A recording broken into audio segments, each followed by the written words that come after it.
Прво послание на апостол Павле до Коринтијаните, 11 глава.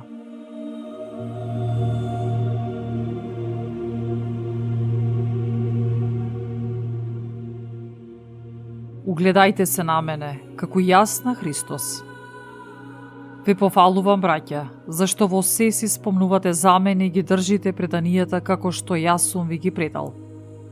Сакам уште да знаете дека глава на секој маж е Христос, а на жената мажот е глава. На Христос пак глава е Бог. Секој маж кој се моли или пророкува со покриена глава ја срамоти својата глава. А пак секоја жена која се моли или пророкува гологлава ја срамоти главата своја, зашто тоа е исто како да е истрижена. Ако жената не сака да се покрива, тогаш нека се стриже. Или пак, ако е грдо за жена да се стриже или бричи, тогаш нека се покрива. И така, мажот не треба да ја покрива главата своја, зашто е образ и слава Божја, а жената е слава на мажот. Зашто не е мажот од жената, туку жената од мажот.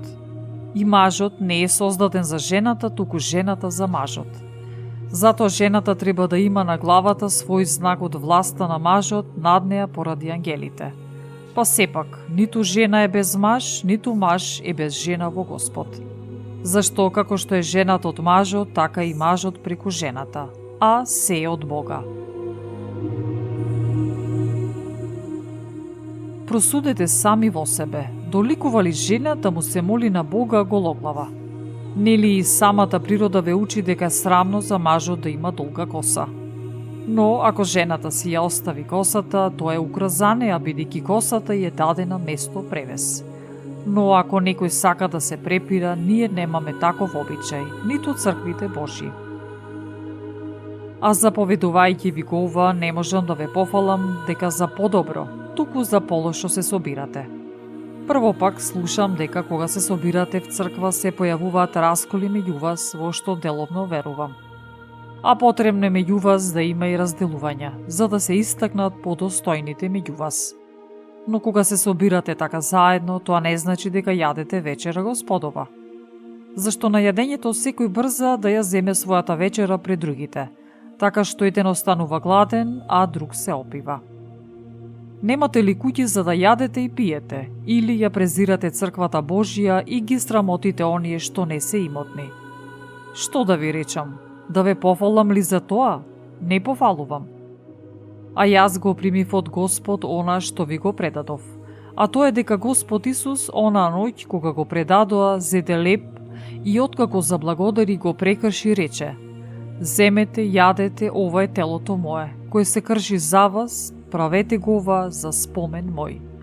По вечерата исто така зеде и чаша па рече: оваа чаша е новиот завет во мојата крв.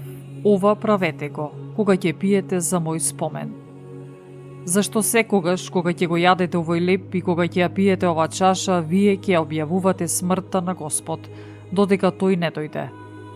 Затоа оној што недостој не јаде од овој леб и пие од чашата Господова, виновен ќе биде спрема телото и крвта на Господ. Но секој човек да се испита самиот себе и потоа да јаде од овој леб и да пие од оваа чаша. Зашто кој јаде и пие недостојно, тој го јаде и пие своето судување, бидејќи не го разликува телото Господово. Па затоа меѓу вас има многу немоќни и нејаки, а мнозина и умираат. Зашто ако бевме се испитувале сами себе, тогаш немаше да бидеме осудени. Но судејќи не, Господ не превоспитува, за да не бидеме осудени заедно со светот.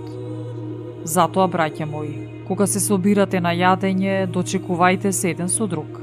Ако е пак некој гладен, нека јаде дома, за да не се собирате за осуда. А другото ќе го наредам кога ќе дојда.